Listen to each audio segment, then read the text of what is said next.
শুভ দুপুর বন্ধুরা, তোমরা সবাই কেমন আছো? আশা করি সবাই ভালো আছে। আর আজকে আমি এই যে চিকেন রান্না করছি। আজ রান্না করতে অনেকটা দেরি হয়ে গেল, আর রান্না করতে করতে কড়াই লেগে যাচ্ছিলো। ওই জন্য বড় মশাইকে বললাম যে একটু নেড়ে দিতে। হ্যাঁ, আমি একটা কাজে ব্যস্ত ছিলাম। এই যে কষাটা প্রায় শুকনো শুকনো হয়ে গেছে। এরপর এরপর আমি চলে এসেছি রান্না করতে, কারণ বড় মশাই অন্য একটা কাজে চলে গেল। রান্নাটা আমিই করি, ওকে এমনি একটু বলেছিলাম নেড়ে দিতে।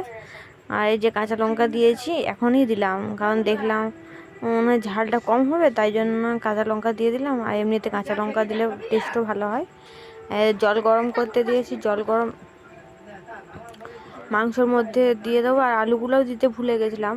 ঠিক আছে, আলুগুলো এখন কষার সময় আলু তাড়াতাড়ি সেদ্ধ হয়ে যাবে, একটু ঢাকা দিলে সেদ্ধ হয়ে যায়। ভেজে নিয়েছি আমি আলুগুলো আগেই। এরপর এই যে কষা প্রায় কমপ্লিট।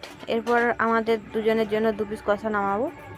আমাদের মাংস রান্না করার সময় আমরা কষা প্রত্যেক দিন, মানে যবে মাংস রান্না হয় তবে আমরা কষা দুজনেই খাই। তো 2 পিস কষা নামিয়ে নিল।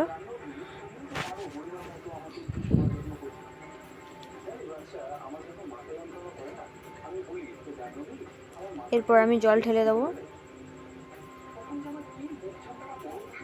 গরম জল দিলে মাংসটার টেস্ট ভালো থাকে আর কি, ওই জন্য গরম জল দিয়ে। আর বেশি ঝোল করব না, হালকা ঝোল করব।